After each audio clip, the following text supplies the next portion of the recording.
오늘의 주요 뉴스입니다. 코로나19 신규 환자가 20일 만에 10,000명대로 늘어난 것과 관련해 정부는 유행이 정체 국면에 접어들었다고 평가했습니다. 다만 재유행이 시작됐다고 단정하기는 어려운 상황이어서 지금 당장 방역 강화를 검토할 단계는 아니라고 선을 그었습니다. 식품의약품안전처는 SK바이오사이언스가 개발한 코로나19 백신 스카이코비1 멀티주에 대해서 품목 허가를 결정했습니다. 스카이코비1은 4주 간격으로 2회 접종하는 방식인데 이로써 우리나라는 코로나19 치료제와 백신을 모두 보유한 나라가 됐습니다. 지난해 국내 감염병 환자 수는 전년의 4배 정도로 불어났지만 코로나19를 제외한 나머지 감염병 환자 수는 6% 줄어든 것으로 나타났습니다. 코로나19 유행으로 개인 위생이 개선되고 사회적 거리 두기로 사람 간 접촉 빈도와 해외여행 감소의 영향으로 분석됩니다. 2035년부터 유럽에서는 휘발유와 경유를 포함한 내연기관 차량의 판매가 금지됩니다. 이번 조처는 내연기관 신차가 배출하는 이산화탄소를 100% 감축한다는 정책 추진의 일환인데 유럽에서 내연기관 차량이 사실상 퇴출되는 겁니다.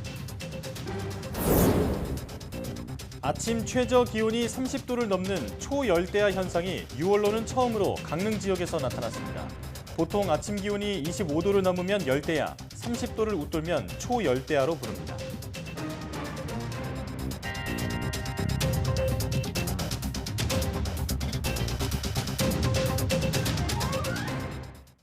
여러분 안녕하십니까? 사이언스 투데이 시작합니다.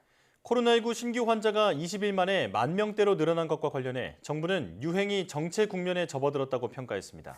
중앙재난안전대책본부는 확진자 감소세가 점차 둔화해 일주일 하루 평균 7,000에서 8,000명 수준의 정체 국면으로 들어가고 있다며 현재 수준에서 소규모 증감이 나타날 가능성이 크다고 전망했습니다. 이 같은 유행 추이의 원인으로는 여름철 실내 활동과 이동 증가, 예방접종 효과 저하, 세부 변이 구성비 변화 등을 꼽았습니다. 다만 재유행이 시작됐다 보기 어렵다며 앞으로 추이를 더 봐야 판단할 수 있다고 덧붙였습니다. 이에 지금 당장 방역 강화 필요성을 검토할 단계는 아니라고 선을 그었습니다. 방역 강화 여부는 확진자 추이 외에도 의료 여력과 사망 중증 피해 정도를 함께 고려해 결정해야 한다며 현재는 이런 부분이 안정적이라고 강조했습니다. 코로나19 유행 감소가 정체를 보이는 가운데 정부가 집단 감염 우려가 큰 정신병원과 정신요양시설 대응 체계를 강화합니다. 중앙재난안전대책본부는 포스트 오미크론 대응의 일환으로 일반 의료 체계로 전환됨에 따라 정신병원 등의 정신건강 증진시설 대응을 기존의 중앙서구수습본부와 국립정신병원 중심에서 현장과 지자체 중심으로 바꾸겠다고 밝혔습니다. 정부는 감염 취약시설로 분류할 정신건강 증진시설의 기준을 명확히 규정하고 광역과 기초지자체에서 예방조치와 조사, 대응을 하도록 할 계획입니다. 또 각 시도는 관할 지역의 감염병 전담 정신병원 등을 활용해 정신질환자의 치료 병상과 이송 자원을 사전에 확보하고 재유행에 대비한 대응 체계를 마련합니다. 이와 함께 확진자 발생 통계의 관리를 강화하고 집단 감염이 2번 이상 발생한 정신의료기관은 실태 점검 등을 통해 지역별 대응을 강화할 방침입니다. 국내에서 처음 개발된 코로나19 백신이 식약처로부터 품목 허가를 받았습니다. 식품의약품안전처는 SK바이오사이언스가 개발한 코로나19 백신 스카이코비1 멀티주에 대해서 임상시험 최종 결과 보고서를 제출하는 조건으로 29일 품목 허가를 결정했습니다. 스카이코비1은 유전자 재조합 기술로 만든 코로나19 백신으로 18세 이상 성인을 대상으로 0.5ml를 4주 간격으로 2회 접종하는 방식입니다. 식약처는 이번 품목 허가로 코로나19 치료제와 백신을 모두 보유한 국가가 되었다며 앞으로 감염병 유행에 선제 대응이 가능할 것으로 기대했습니다. 또 앞으로 대한민국 기업이 글로벌 백신 시장에 본격적으로 진출하는 것을 기대할 수 있게 됐다고 강조했습니다. 백신 개발사인 SK바이오사이언스는 세계보건기구의 긴급 사용 목록 등재를 추진하고 있고 코백스 퍼실리티를 통한 백신 공급도 준비할 계획입니다. 코로나19 유행이 극심했던 지난해 국내에서 코로나19를 제외한 감염병 환자 수가 전년보다 6%가량 감소한 것으로 나타났습니다. 질병관리청이 발간한 2021년 감염병 감시 연보를 보면 지난해 법정 감염병 신고 환자 수는 66만 9,477명으로 지난 2020년 16만 6,716명보다 301.6% 증가했습니다. 그러나 이 가운데 코로나19 환자인 57만 72명을 빼면 그 외 감염병 환자 수는 9만 9,405명으로 전년과 비교해 6.2% 감소했습니다. 결핵은 전년 대비 8% 감소한 18,335명으로 결핵 환자는 2011년 이후 연평균 7.4%씩 줄어 지난 10년간 53.6% 감소했습니다. 미취학 아동과 초등학교 저학년이 주로 걸리는 수두는 2만 929명으로 33.4% 감소했습니다. 질병청은 코로나19 유행으로 손 씻기와 마스크 착용 등 개인 위생이 개선되고 사회적 거리 두기로 사람 간 접촉 빈도와 해외여행이 감소한 영향이라고 설명했습니다. 질병관리청은 다음 달 1일부터 의료기관에 원숭이 도창 빈발국 여행력에 대한 정보를 제공합니다. 원숭이 도창과 관련한 해외 여행력 정보는 일단 영국과 스페인, 독일, 포르투갈, 프랑스 등 원숭이 도창 빈발로 발열 감시가 강화된 5개국을 중심으로 제공되며 앞으로 해외 유행 상황과 국내 유입 상황 등을 고려해 단계적으로 확대될 예정입니다. 해외 여행력 정보 제공은 의료기관에 사용하는 의약품 안전 사용 서비스 시스템과 연계된 해외 여행력 정보 제공 시스템 프로그램을 통해 이뤄집니다. 현재 해외 여행력 정보 제공은 코로나19와 메르스, 패스트, 에볼라, 라사열 등 총 5개 질병에 대해 시행되고 있습니다. 네, 의원급에 지급하는 요양급여 수가가 내년에 2.1% 인상되고 초진 때 본인 부담금은 올해보다 100원 오른 5,100원이 될 예정입니다. 보건복지부는 건강보험정책심의위원회를 열어서 내년도 의원과 한의원의 요양급여 수가 인상률을 각각 2.1%와 3%로 결정했다고 밝혔습니다. 요양급여 수가는 건강보험 재정에서 의료 공급자에 지불하는 의료 서비스 가격입니다. 보건복지부는 앞서 병원과 치과, 약국 등 5개 의료 공급자 유형의 내년 요양급여 수가 인상률을 결정했습니다. 이번에 의원과 한의원의 인상률까지 결정되면서 내년 평균 요양급여 수가 인상률은 1.98%로 나타났습니다. 29일 아침 강릉 기온이 30도를 넘어 9년 만에 초열대야가 관측됐습니다. 기상청은 29일 아침 강릉 기온이 30.1도를 기록해 초열대야가 나타났다고 밝혔습니다. 보통 아침 기온이 25도를 넘으면 열대야, 30도를 웃돌면 초열대야로 부릅니다. 강릉의 초열대야는 2013년 8월 이후 9년 만이며 6월에 나타난 초열대야는 관측이 시작된 이후 처음입니다. 기상청은 북태평양 고기압 세력이 일찍 확장하면서 뜨겁고 습한 공기가 유입돼 전국 대부분 지방에서 열대야가 나타났다고 밝혔습니다. 특히 서풍이 태백산맥을 넘으며 뜨겁게 변하는 지형적 요인이 겹치며 동해안 지방의 기온이 높게 유지됐다고 설명했습니다. 산불로 산림이 잿더미가 되는 것은 한순간이지만 훼손된 면적을 복구하기까지는 상당한 시간이 걸립니다. 네, 올해 발생한 대형 산불을 놓고도 피해 복구에 대한 방법이 논의되고 있는데요. 방법을 놓고 인공이냐 자연이냐 논란이 벌어지고 있습니다. 권희범 PD가 취재했습니다.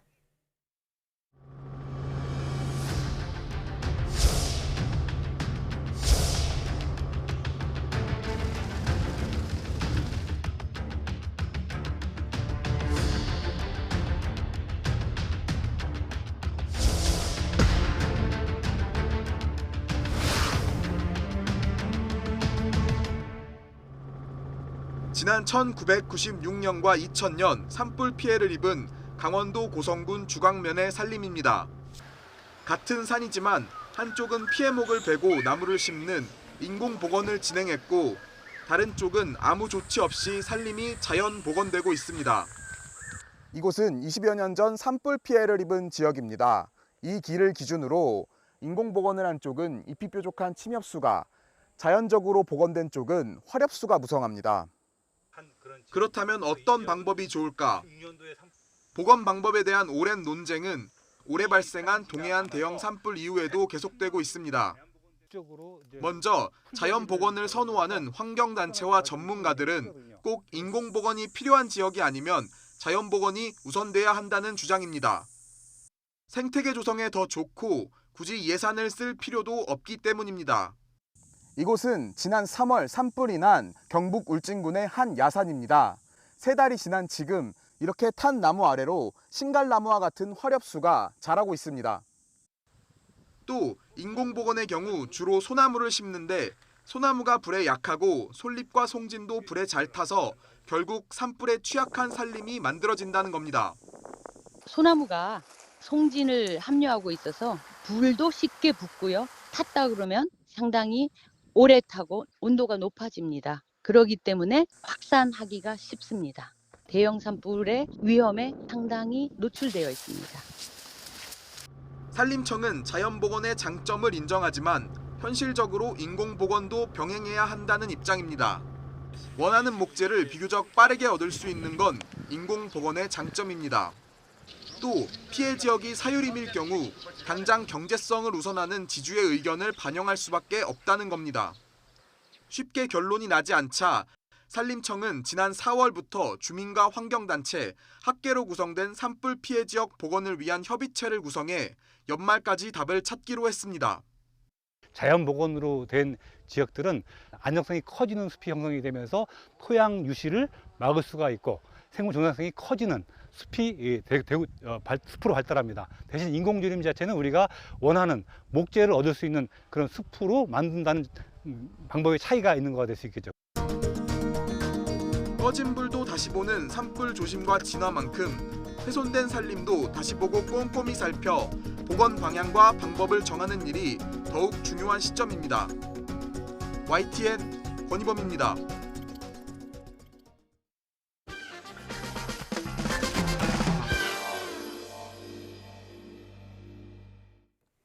양자 역학, 양자 물리학, 학창 시절부터 듣긴 들었는데 도무지 뭔지 알 수 없는 이 단어들이 최근 부쩍 많이 회자되고 있습니다.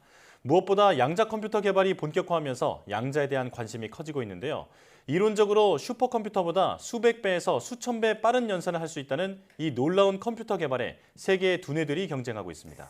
중첩과 얽힘이라는 양자의 특성을 놓고 아인슈타인 같은 천재 과학자들도 치열한 논쟁을 벌일 만큼 어려운 분야인데요. 오늘 과톡에서는 양자색의 오묘하고 신비한 맛을 잠깐 보실까요? 이번 주 핫 이슈. 더워. 덥다. 더워. 습하고 더운 요즘 날씨. 이럴 때 아주 시원한 곳에서 유익한 시간을 보내는 법 알려드릴까요?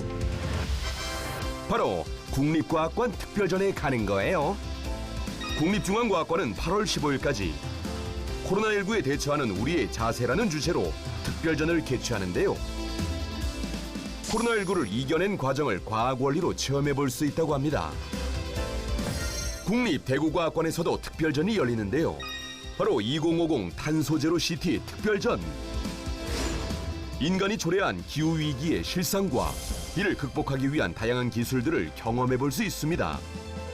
우리의 일상과 관련된 과학기술을 엿볼 수 있는 국립과학관 특별전으로 모두 렛츠 고잉! 꽈떡. 2022 양자정보 주간이 시작됐습니다. 양자정보 주간은 양자기술 분야의 관련 동향과 연구 성과를 공유하고 국민적 관심과 참여 확산을 위해 매년 개최돼 왔는데요. 27일 개막식을 시작으로 양자정보 학술대회, 국제 컨퍼런스, 양자정보 경진대회, 대국민 강연 등 다양한 행사가 진행됩니다. 양자에 대해 더 자세히 알고 싶다면 이 코너까지 채널 고정. 참, 행사는 온라인으로도 생중계된다고 하니 관심 있는 분들은 지금 바로 접속해보세요.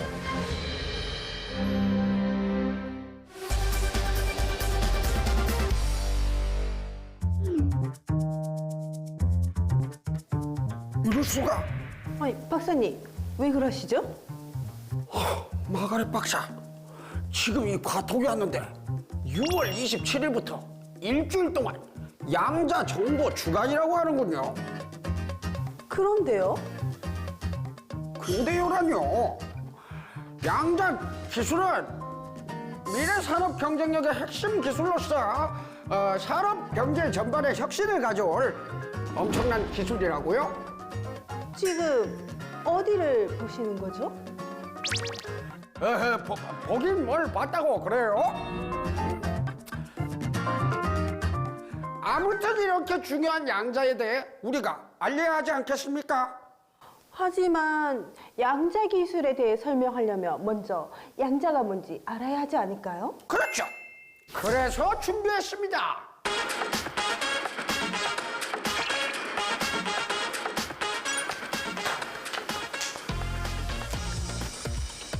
아니, 수강생이 왜 2명밖에 없죠? 양자역학 강의라고 했더니 저 2명 빼고 모두 탈주했더만. 아니, 이럴 수가. 그래도 온라인으로 듣는 학생들이 있으니 실망하지 마세요. 아, 그렇군요.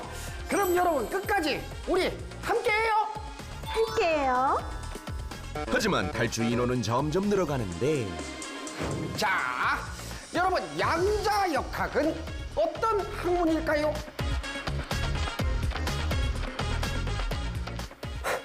충분히 예상했습니다.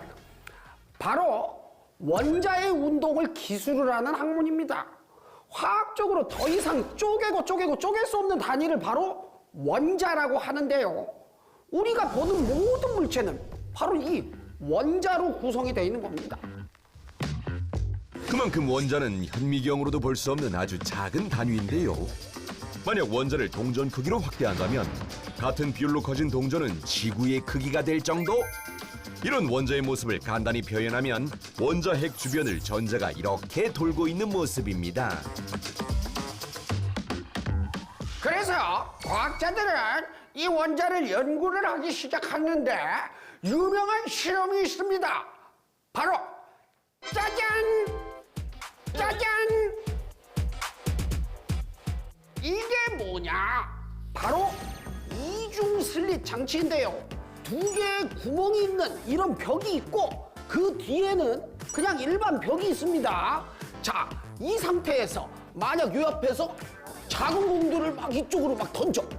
그러면 어떻게 될까요? 아, 어떤 공들은 튕겨서 나가고 어떤 공들은 통과해서 뒤에 있는 벽에 부딪히지 않을까요? 그렇죠. 이 구멍 모양으로 2줄이 생겨야겠죠? 작은 공들을 연속해서 쏜다고 했을 때 구멍을 통과한 공들로 이렇게 11자가 생길 텐데요.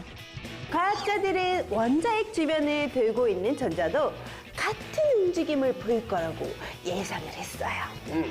하지만 전자를 쏘아본 결과는 실로 놀랐습니다.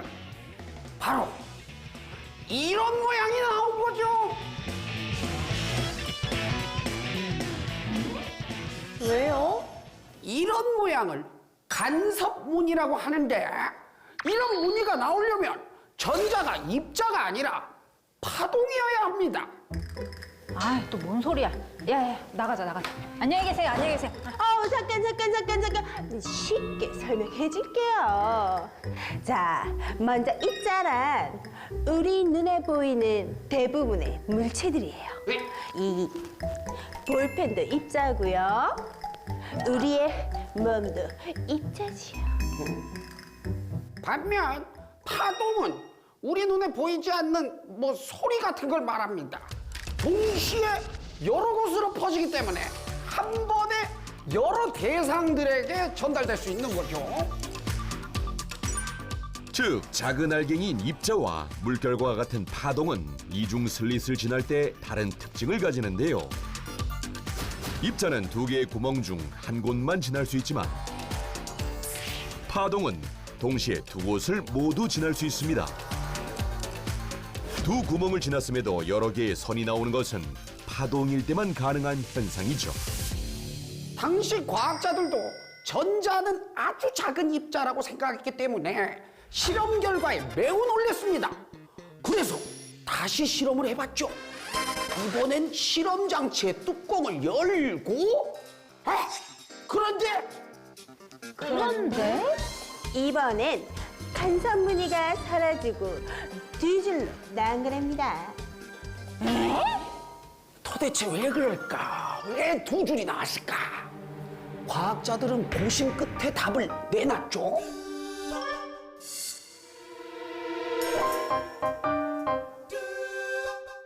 바로 쳐다봐서 그렇다.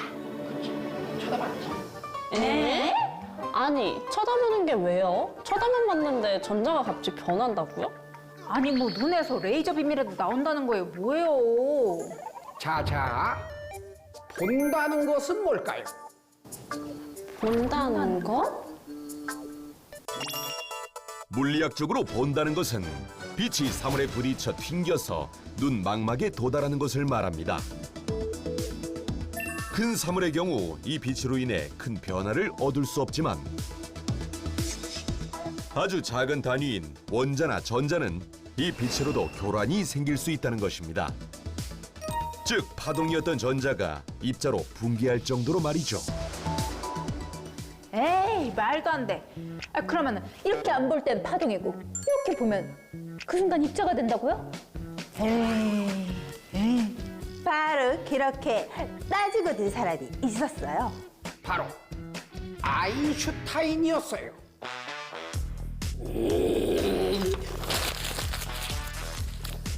어디서 말도 안 되는 소리를 하고 있어. 당시 젊은 과학자들 사이에서는 보는 것, 즉 관측이 전자의 상태를 바꾼다는 의견이 힘을 얻고 있었는데 아인슈타인을 포함한 원로 물리학자들은 이를 탐탁치 않아 했습니다. 결국 1927년 물리학계의 거목들이 모인 5차 솔베이 회의에서 세기의 말싸움이 펼쳐지게 되는데요. 관측하면 정보가 교란된다는 거 이거 말이 안 됩니다. 예를 들어서 종이 2장을 준비한 뒤 각각의 종이에 더해서 10이 되는 숫자를 적어 놓는다고 칩시다. 이렇게. 그럼 둘 중에 하나만 이렇게 열어봐도 여기 2면 나머지 뭐야? 8이잖아. 우리는 나머지 한 장에 적힌 숫자를 이렇게 알 수 있죠. 관측하지 않아도 우리는 관측된 정보를 알 수 있는 겁니다. 반대파 슈레딩거도 여기에 말을 못했죠. 여기서 과학계에 유명한 슈레딩거 고양이가 등장한답니다. 바로 이 그림입니다.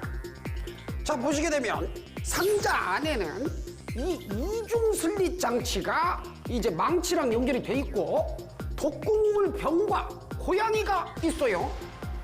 자, 여기서 왼쪽 구멍에 통과하면 망치는 작동되지 않지만 오른쪽 구멍에 통과하면 망치가 작동돼서 독극물 병이 깨지게 되고 고양이가 죽게 되는 거죠. 슈레딩거는 이렇게 말했죠. 그렇다면 고양이가 살아있거나 죽어있는 상태가 동시에 존재해야 한다.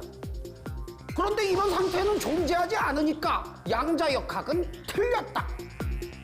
하지만 찬성파들은 이렇게 말을 했죠. Why not? 왜 그게 안 돼? 헐. 양자역학에 따르면 전자는 이중슬릿의 왼쪽을 통과하거나 오른쪽을 통과하며 망치는 작동하지 않거나 작동을 하며 독극물은 깨지지 않거나 깨지며 고양이는 살아있거나 죽어있는 상태를 동시에 가지게 된다. 복잡하게 생각할 필요 없어요. 그냥 짬짜면이라고 생각하면 됩니다. 짜장과 짬뽕의 중첩. 양자역학은 파동과 입자가 중첩된 현상이죠. 이걸 바로 양자 중첩이라고 합니다. 하하, 얘들아, 영혼 잡아야지. 아무튼 이런 중첩 상태의 양자를 이용하면 우리 삶을 크게 바꿀 수 있습니다. 바로 대표적인 것이 양자 컴퓨터죠. 일반적인 컴퓨터는 모든 정보를 0과 1로만 표현하고 두 가지 경우를 연산해 우리가 이해할 수 있도록 바꿔줍니다. 하지만 양자 컴퓨터는 0과 1이 중첩된 상태 그대로 계산할 수 있습니다.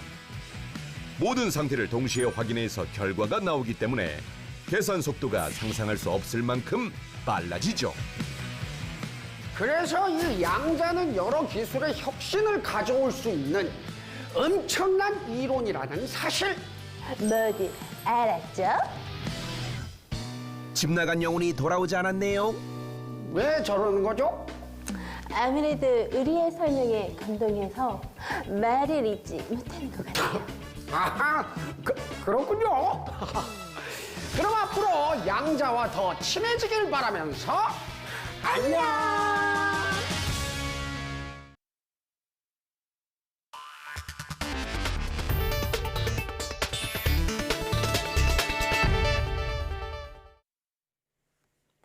전기차와 수소차 등 저공해차의 의무 운행 기간을 5년까지 설정할 수 있도록 규정이 바뀝니다.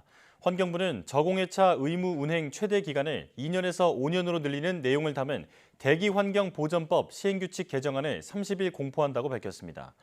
국가에서 보조금이 지원되는 저공해차는 의무 운행 기간이 설정돼 있으며 현재 의무 운행 기간은 최초 자동차 등록일로부터 2년입니다.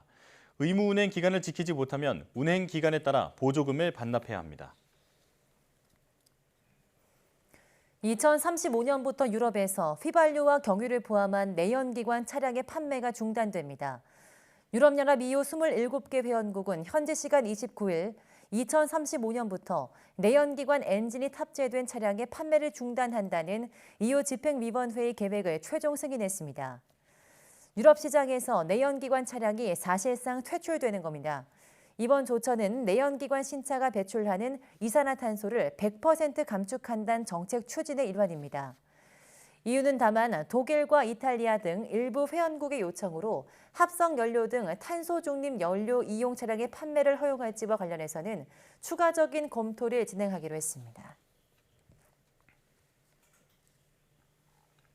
열대 지방이 서식지인 대형 바다새 군함조가 부산의 모습을 드러냈습니다. 우아한 활강을 선보이고 갈매기와 먹이 경쟁도 했는데요. 바람이나 태풍에 우연히 떠밀린 개체가 몇 년에 한 번씩 우리나라에서 목격됐다고 합니다. 김정호 기자입니다. 갈매기 사이로 검은색 대형 바다새가 나타납니다. 바쁜 날개짓으로 정신없는 갈매기 사이에서 긴 날개를 활짝 펴 우아하고 여유 있는 활강을 선보입니다.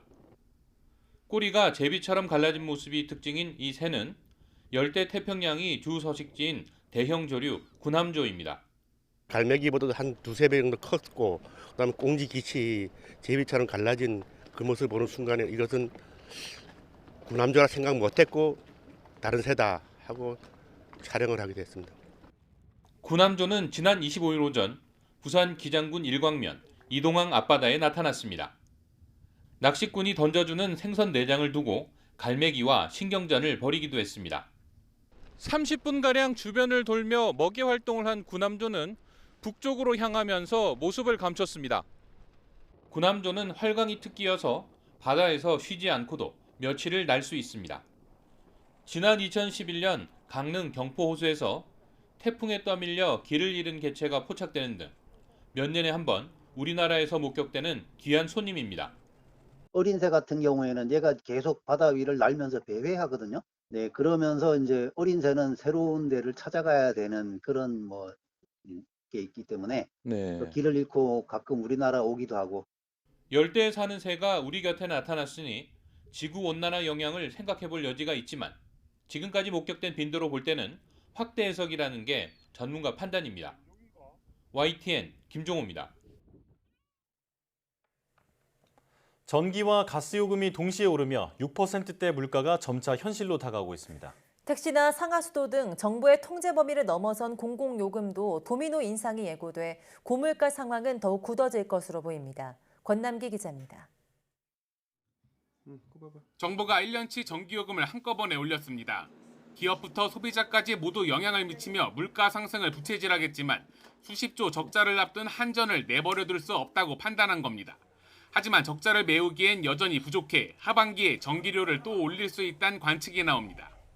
최근에 에너지 가격은 이런 계속 높은 상황이라 적자는 계속 쌓일 거기 때문에 가을이나 겨울쯤에 전기요금을 좀 추가적으로 인상할 수 있는. 혹여 정부가 하반기 전기료 인상을 막는다 해도 추가 공공요금 인상은 피할 수 없을 전망입니다. 지방자치단체가 가격을 결정하는 상하수도나 택시요금 등은 이미 줄줄이 인상이 예고됐습니다. 대구는 상수도 요금을, 제주도는 음식 쓰레기 처리 수수료를 당장 다음 달부터 올립니다. 강원도는 시내버스 요금, 울산은 택시 요금의 인상 여부를 하반기에 결정할 예정입니다. 여기에 지하철 누적 적자가 16조 원에 달하는 서울 등 요금 인상 시한폭탄을 안고 있는 지역도 수두룩합니다. 정부는 공공요금을 안 올리는 지자체에 인센티브로 특별 교부세를 주겠다며 안간힘을 쓰지만 상하수도 등 지방 공공요금은 하반기에 동결을 원칙으로 최대한 안정적으로 관리하겠습니다. 지자체들에선 나빠지는 재정을 더는 두고 볼 수는 없다고 항변합니다. 근데 인센티브로 사는 게 어떻게 되겠습니까? 전국에 다 그런데 500에 600이 투여되는데 매년 그 돈을 특별세를 받아가지고 어떻게 나눠주겠습니까? 그분 원가에 미달하기 때문에 올려주는 거거든요. 무더위를 앞두고 오른 전기료에 그동안 참아온 각 지역 공공요금 인상까지 더해지며 고물가 국면이 예상보다 길어질 수 있다는 우려 섞인 관측이 나옵니다. YTN 권남기입니다.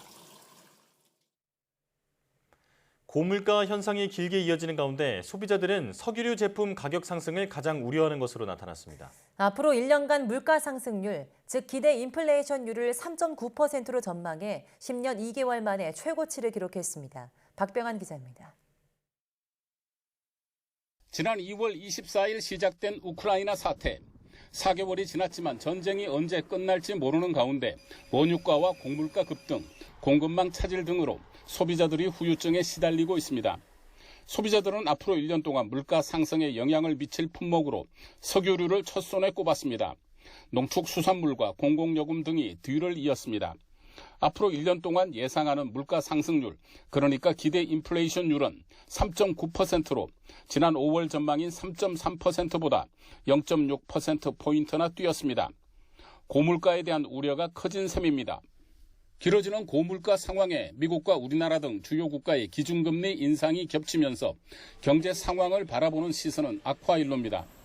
경제 상황에 대한 소비자의 심리를 나타내는 소비자 심리 지수는 이번 달 96.4로 나타나 한 달 만에 무려 6.2포인트나 하락했습니다. 기준선 100을 밑돌아 앞으로 경기가 나빠질 것으로 보는 시선이 크게 늘었습니다. 우크라이나 사태의 장기화, 중국의 성장 둔화, 주요국 금리 인상, 물가 상승세의 지속 등의 영향을 받아 생활 형편 및 경기 관련 지수가 모두 하락하며 전월 대비 6.2포인트 하락하였습니다. 지난 몇 년간 급등한 아파트값에 대해서는 이미 오를 만큼 오른 것으로 판단했습니다. 주택가격 전망지수는 98로 나타나 전월에 비해 13포인트나 하락했습니다. YTN 박병환입니다.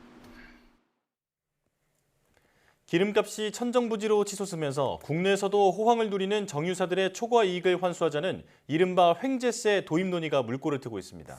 정유업계는 과도한 조치라며 난색하고 있는데 그렇다면 횡재세가 뭔지, 실제로 기름값 부담을 줄일 수 있을지 윤혜리 기자가 짚어봤습니다. 오는 1일부터 유류세 인하폭이 법정 최대 한도인 37%까지 확대되지만 기름값은 여전히 요지부동입니다. 정치권에서는 정유업계의 고통 분담을 요구하는 목소리가 이어졌습니다. 정유사들도 고유가 상황에서 혼자만 배불리려 해서는 안 됩니다. 역대 최저 실적을 올리고 있는 정유업계의 고통 분담을 요구하겠습니다. 기름값 폭등으로 호황을 누리는 정유업계를 상대로 일정 부분 초과 이익을 환수하는 이른바 횡재세를 걷자는 겁니다. 실제로 정유업계는 횡재했을까? 국내 4개 정유사의 올해 1분기 영업이익은 4조 7천억여 원으로 지난해 같은 기간 대비 2배 뛰었습니다. 호황은 맞지만 정유업계 시각은 조금 다릅니다. 지지난해 그 적자 규모가 정유 부분에서만 5조 5천억을 기록했었던 점에 비춰본다면 아직까지는 완연하게 회복을 보이고 있다고 보기는 좀 어려운 상황입니다. 이미 횡재세를 부과하는 나라도 있습니다. 영국은 석유와 가스업체에 초과이윤세 25%를 부과하고 있고 미국 공화당도 초과이익이 10%를 넘는 석유업체에 연방세 21%를 내도록 하는 법안을 추진하고 있습니다. 횡재세가 기름값을 낮추는 데 효과가 있는지도 따져봐야 합니다. 아직 구체적인 내용이 나오진 않았지만 초과이익을 환수하거나 출연기금을 걷어 고통 분담 재원으로 활용하는 방안이 논의됩니다. 이에 대해 정유업계는 초과이윤 기준을 산출하기 어려운 데다 원유를 직접 생산하는 해외 주요 정유사와 자신들은 수익 구조가 달라 같은 기준을 적용하긴 어렵다고 설명합니다. 오히려 역효과를 우려하는 목소리도 나옵니다. 이윤을 달성하게 되면 세금을 물리는 형태이기 때문에 공급을 감소시켜서 오히려 가격이 상승하는 문제가 발생할 수 있다고 생각됩니다. 일각에서는 유류세 인하 정책이 현장에서 제대로 체감될 수 있도록 시장 감시를 강화하는 게 우선이라는 주장도 제기됩니다. 과도한 이익을 챙긴 부분에 대해서는 실제 세금 인하가 그 주유소에서 정확하게 이루어졌는지, 정유사 단계에서 잘 이루어졌는지 이런 거는 한번 볼 필요는 있다고 생각을 합니다. 당분간 고유가가 이어질 걸로 보이는 가운데 서민들의 기름값 부담을 줄이기 위해 정부가 정유업계의 고통 분담 동참을 끌어낼 수 있을지 관심이 모입니다.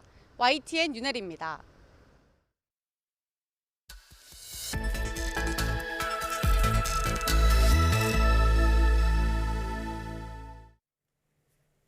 바이오 분야 주요 이슈를 짚어보는 바이오 위클리입니다. 국내에서 개발한 코로나19 백신이 처음으로 승인됐죠. 네, 이번 시간에는 국내 1호 코로나19 백신 승인 의미와 전망 이성규 기자와 함께 자세히 알아보겠습니다. 안녕하세요. 안녕하세요. 네. 자, 코로나 대유행 3년 만에 드디어 국산 백신이 나왔는데요. 일단 SK바이오사이언스가 개발한 이 코로나19 백신은 어떤 방식의 백신인지부터 설명해 주시죠. SK바이오사이언스가 개발한 백신은 이 단백질 재조합 백신이라고 부르죠. 네.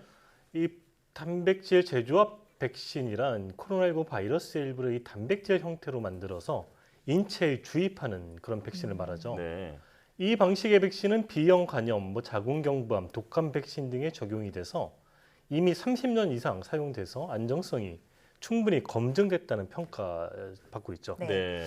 SK바이오사이언스가 만든 백신은 4주 간격으로 2회 접종을 하고 이 2도에서 8도에서 냉장 보관, 유통이 가능합니다. 미국 노바백스가 개발한 코로나19 백신도 재조합 단백질 방식의 백신으로 이 SK바이오사이언스의 백신과 똑같은 방식의 백신이죠. 네, 그런데 이번 백신이 SK바이오사이언스가 개발하기는 했는데 미국 워싱턴 대학과 공동으로 개발했다고요?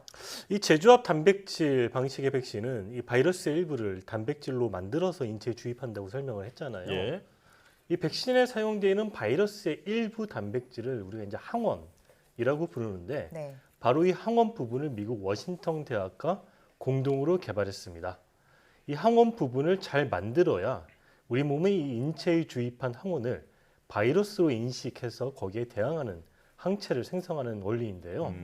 이 워싱턴 대학의 항원 디자인 연구소가 이 부분에 특화돼서 좀 이 부분을 잘 만드는 그런 장점이 있습니다. 그렇군요. 자, 그런데 재조합 단백질 백신은 그 백신만 있으면 되는 게 아니라 면역 증강제라는 것도 필요하다고 하는데 이건 어떤 얘기입니까? 뭐 똑같은 설명인데 재조합 단백질 백신은 이 바이러스를 전체를 주입하는 게 아니라 네. 바이러스 일부를 단백질 형태로 만들어서 주입한다고 네. 설명드렸잖아요. 예. 근데 우리가 이 단백질 형태로 인체에 주입하면은 인체 내에서 충분한 면역 반응을 유도하기가 좀 힘들어요. 그래서 이 면역 반응을 유도하기 위해서, 그러니까 면역 반응을 좀 높이기 위해서 면역 증강제라는 물질을 함께 주입을 하는데 네. SK바이오사이언스의 코로나19 백신은 다국적 제약사 이 GSK가 개발한 면역 증강제를 지원받아서 사용을 했습니다. 이 SK바이오사이언스는 자체 면역 증강제 기술이 없었기 때문이었죠. 그렇군요. 네, 이 백신은 또 임상시험 3상을 진행하면서 대조 백신으로 아스트라제네카 백신을 사용했습니다. 대조 백신을 사용한 이유가 있다면요? 이 SK바이오사이언스가 임상시험 3상을 승인받은 게 지난해 8월달 무렵이거든요. 네. 근데 이 무렵을 우리가 돌이켜 보면은 이미 코로나19 백신을 접종한 사람들이 굉장히 많았죠. 그래서 식품의약품안전처는 국내 개발사가 이 코로나19 백신을 만들면서 임상 3상을 진행할 때는 임상시험 방식으로 비교 임상을 하라고 이제 지정을 해줬죠. 네. 이 비교 임상 방식은 개발 중인 백신과 이미 승인을 받은 백신을 대조군으로 사용해서 임상 시험 참여자에게 투여하는 방식인 거죠. 여기서 이미 승인받은 백신, 즉 대조군으로 사용하는 백신을 우리가 이제 대조 백신이라고 부릅니다. 원래 전통적으로 임상 시험을 진행할 때는 개발 중인 백신을 투여받는 군이랑 네. 그렇지 않은 군 이렇게 비교해서 비교를 하는 건데 네. 지난해 8월 무렵에는 이미 많은 사람들이 백신을 받았기 때문에 백신을 맞지 않으려고 하는 그런 비교군을 찾기가 쉽지 않았던 거죠. 네. 대부분 다 백신을 맞았는데 너 임상시험에 참여하라고 백신 맞지 마. 이렇게 하면 선택 나선 사람이 없잖아요. 그러니까요. 그래서 이제 어쩔 수 없이 선택을 한 게 비교 임상 방식이고 대조 백신으로 이제 비교군을 정했다. 뭐 이런 의미입니다. 그렇군요. 자, 그런데 앞서 SK 바이오사이언스의 백신이 그 미국 노바백스사의 백신과 같은 방식이라고 말씀을 하셨는데, 그런데 그 개발 과정에서는 이 대조군으로 아스트라제네카 백신을 썼잖아요. 이건 왜 그런 겁니까? 그러니까 이제 이 대조 백신으로 사용을 하려면 일단 기본적으로 어떤 해당 국가의 보건당국에서 승인을 해줘서 네. 안정성과 효능을 입증을 받아야지 이제 쓸 수가 있는 건데 지난해 8월 무렵에는 미국의 그 노바백스 백신은 아직 승인을 받지 않았던 상황이었죠. 예. 그럼 이제 남은 백신이 화이자하고 모더나의 그 mRNA 방식의 백신, 그다음에 아스트라제네카 백신하고 얀센 백신이 남아 있는데 네. 아무래도 이 mRNA 백신보다는 이 아스트라제네카나 얀센의 그 벡터 방식의 백신이 좀 더 자기하고 맞다라고 생각한 부분이 있고 네. 좀 더 이제 현실적으로 들어가 보면은 사실은 이 백신 개발 업체들, 선도 업체들은 이제 후발 업체들이 백신을 개발하려고 하는데 대조 백신을 달라고 하면은 이걸 주는 걸 좀 꺼려해요. 예. 왜냐하면 이걸 주면은 얘들이 임상 시험을 할 거고 만약에 그 임상 시험이 성공을 하면 이제 승인이 날 거잖아요. 네. 그러면 이제 자기네들 말고 다른 업체 백신이 하나 더 시장에 들어오니까 아무래도 점유율이 좀 깎일 위험도 있고 예. 이런저런 이유로 그 잘 주려고 하질 않아요. 근데 SK 바이오사이언스도 이 대조 백신을 구하는데 굉장히 많은 애를 먹다가 이제 아스트라제네카 백신을 이제 받기로 했는데 네. 그 SK 바이오사이언스하고의 아스트라제네카는 이 아스트라제네카가 승인받은 백신을 이 SK 바이오사이언스가 위탁 생산하는 그런 또 계약 관계가 있어서 예. 아스트라제네카 백신을 유일하게 세계에서도 뭐 두 번째인가 세 번째로 대조 백신을 확보를 했었죠. 국내에서는 유일한 거고. 아, 네. 사실 다른 국내 백신 개발사도 이 비교 임상을 진행하기 위해서 대조 백신을 구하지 못해서 임상 시험에 어려움을 겪었다고 알고 있는데요. SK 바이오사이언스 백신의 효과와 안전성은 또 어떻게 나왔습니까? 이제 SK 바이오사이언스 백신은 대조 백신으로 아스트라제네카 백신을 이용했다고 했잖아요. 네. 임상 시험 3상을 진행을 할 때. 그러니까 이제 효과나 이런 부분은 아무래도 이제 아스트라제네카 백신을 비교하게 되는데 네. 이 중화항체 같은 경우에 비교 대상인 아스트라제네카 백신보다 2.93배, 약 3배 정도 더 많이 형성이 됐습니다. 또 면역 반응의 결과로 혈청에서 이 항체가 만들어진 비율인 혈청 전환율이라는 게 있는데 네. 이것도 비교 대상인 아스트라제네카보다 한 10%포인트 이상 더 높은 98.06%로 나타났습니다. 이 백신 투여와 관련된 이상 반응 이것도 굉장히 중요한데 예. 13%가량 발생했거든요. 근데 이게 대조군과 비슷한 정도라 허용 가능한 수준의 안정성으로 판단이 됐습니다. 이 관련해서 전문가 인터뷰 들어보겠습니다. 이러한 검증 자문단과 그 중앙약사심의원회 의견들을 종합할 때 이번 그 백신은 안전성과 또 효과성 면에서 품목 허가 가능하다고 판단하였습니다. 다만 이 근육통이나 뭐 발열, 오한과 같은 가벼운 이상 반응은 2차보다는 1차 접종 때 또 고령자보다는 젊은 층에서 더 많이 나타났다는 점은 사전 안내가 필요하다고 이제 지적을 했고요. 네. 또 중대 이상 반응은 0.5% 발생했는데 이 신장 내 사구체 염증이 생기는 급성 진행성 사구체 신염이 한 건 보고됐는데 이 사례도 임상시험 자료를 제출할 무렵에는 회복되는 단계였다. 뭐 이렇게 나타났습니다. 그렇군요. 지금 말씀해주신 내용 들어보면 이제 잘 만들어진 백신인 것 같은데 그렇다면 이 SK 바이오사이언스 백신은 이제 누구를 접종으로 그 대상으로 접종을 하게 되는 겁니까? 그러니까 이 백신은 지난해 8월 임상 3상에 들어갔다고 했잖아요. 네. 그럼 임상 1상과 2상 그 이전에 들어갔을 거 아니에요. 네. 그럼 그 당시에는 이 오미크론 백신이 오미크론 변이가 나오기 전이잖아요. 네. 이제 우한 초기 그 코로나 바이러스를 겨냥을 해서 만든 백신이고 그러다 보니까 우리가 이제 기본 접종이라고 하는 1차, 2차 접종을 대상으로 해서 임상 시험이 진행이 된 거예요. 네. 이런 점에서 이 백신은 지금까지 백신을 맞지 않은, 그러니까 1차 접종도 하지 않은 그런 미접종자들이 우선적으로 맞을 것으로 예상이 되고요. 예.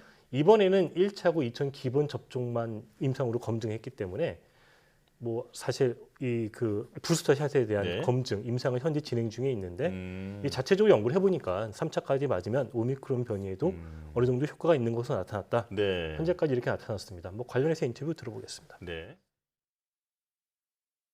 오미크론에 대한 결과도 저희 그 중앙약사심의위원회 그리고 전문가 자문위원회에서 충분히 논의가 된 바 있습니다. 그리고 이 결과에 대해서는 국립보건원에서도 일부 실험을 해서 결과를 도출하였습니다. 설명드렸듯이 이 부스터샷에 대한 것은 원래 임상에는 계획이 없었기 때문에 현재 임상 시험을 진행 중에 있고요. 이제 이 4차 접종과 관련해서 그럼 어떻게 할 거냐 이 네. 기자들이 질문하니까 이제 질병청에서는 이제 보건당국이랑 논의해서 결정을 하겠다 그런 입장을 밝혔습니다. 네, 그런데 지금은 국민 대다수가 백신을 접종을 했습니다. 그래서 좀 늦은 게 아니냐 이런 입장들도 나오고 있는데요. 네, 문제는 이제 국내에서 얼마나 백신을 접종하는지가 문제인데 이 문제는 어떻게 봐야 될까요? 그러니까 사실은 좀 늦은 감이 없지 않아 있는 것도 사실이죠. 네. 지금 이 국내 코로나19 백신 접종 현황을 살펴보면 1차 접종은 국민의 87%, 2차는 86%, 3차는 65%까지 이루어졌습니다. 이 제조합 단백질 방식의 백신이 상대적으로 안정하다고 앞서 설명했잖아요. 예. 그러니까 사실은 이 수치를 보면은 국내에서 이제 맞을 사람은 거의 다 맞았다. 근데 아직 이제 맞지 않은 그 일부 가운데 여러 가지 이유가 있지만 이제 안정성의 우려로 맞지 않은 사람도 있을 수 있잖아요. 예. 상대적으로 안정한 걸로 평가를 받으니 그 미접종자들이 이런 요 백신을 맞았으면 하는 뭐 그런 기대감이 있고요. 사실은 이제 아까 수치를 말씀드렸지만 지금 상황에서는 요 수치만으로는 이 개발사가 수익을 담보할 수가 없잖아요. 그래서 이 정부는 이 국내에서 이 코로나19 백신을 개발한다고 했을 때 만약에 코로나19 백신이 코로나 사태가 종료가 돼서 백신을 아무도 접종하지 않는 상황이 오더라도 어느 정도 그 수익은 보장해 주겠다고 밝혔었죠. 예. 그래서 이런 이유로 지난 3월에 정부는 이 SK바이오사이언스의 그 백신을 한 1,000만 도즈를 성금의 계약을 체결했었죠. 네. 네, 계속 말씀드린 것처럼 어쨌든 연구에서 개발까지 힘들게 진행된 거는 분명하지만 지금 승인 받는 것도 시기적으로 좀 너무 늦다는 이야기가 계속 나오고 있거든요. 이제 만시지탄이라는 말이 네. 있잖아요. 사실은 이제 지금 우리나라도 그렇지만 전 세계적으로도 이제 많은 사람들이 백신을 맞아서 지금 이미 승인난 백신도 있는데 해외에 네. 국내에서 백신이 승인난다고 한들 이게 어느 정도 이제 그게 팔릴 거냐 이런 거에 대한 의문이 있는 게 사실이에요. 맞아요. 그래서 국내 또 다른 이제 백신 개발 업체는 이 상반기 중에 개발하던 이 코로나19 백신 임상 시험을 포기를 했었죠. 예. 근데 그때 이유가 사업성이 없기 때문이다라고 밝히기도 했었죠. 뭐 그런 측면에서 보면 크게 의미가 없다라고 보는 측면도 있는데 사실은 이제 이게 국내에서 이렇게 자체로 백신을 개발했다는 거, 네. 이 의미가 하나가 있고요. 또 다른 이제 중요한 의미는 이 원천 기술을 확보했다는 데 의미가 있거든요. 그러면 이제 또 다른 이제 전염병 유행했을 때 예. 코로나19 종식이 되더라도 또 다른 전염병은 언제든지 나올 수가 있는데 그런 전염병이 나타났을 때 좀 더 발빠르게 대처할 수 있다. 왜냐하면 원천 기술을 보유했기 때문에. 근데 그렇게 우리가 이제 긍정적인 면도 있다 이렇게 볼 수 있습니다. 네. 자, 오늘 첫 국산 코로나19 백신이 나왔다는 소식을 자세히 알아봤는데요. 시기적으로 늦었다는 지적도 있지만 분명히 큰 성과는 맞는 것 같습니다. 자, 바이오 위클리 이성규 기자와 함께했습니다. 고맙습니다.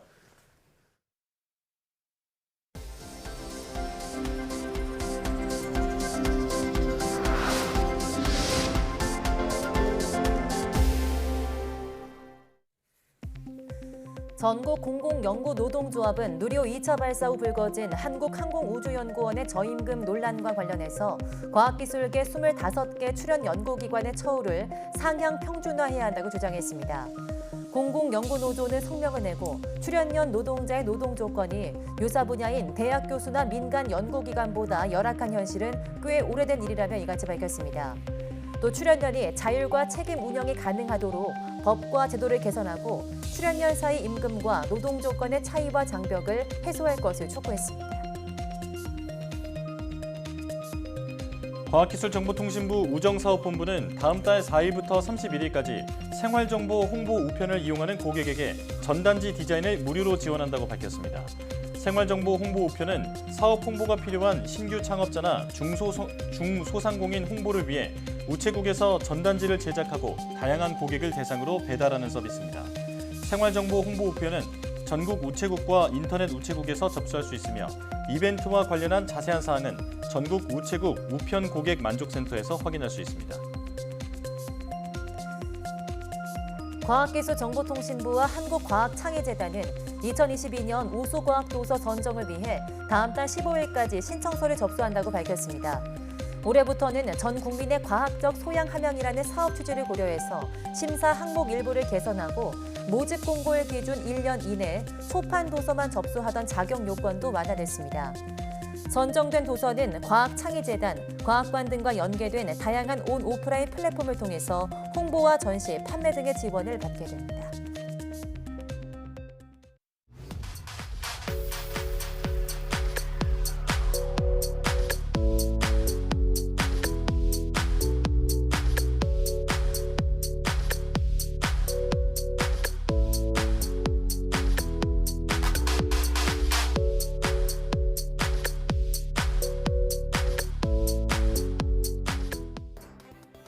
코로나19 대유행 3년 만에 국산 1호 코로나19 백신이 탄생했습니다. 대조군으로 쓰인 해외 백신보다 예방 효과가 더 뛰어나고 냉장 보관이 가능해 유통도 편리하다고 하죠. 시기적으로 한 발 늦었다는 지적도 있지만 우리 바이오 산업의 수준을 한 단계 끌어올린 성과란 평가를 받고 있는데요. 우리 바이오 기업이 글로벌 시장에 본격적으로 진출하는 계기가 되길 기대합니다. 뉴스 마칩니다. 시청해주신 여러분 고맙습니다.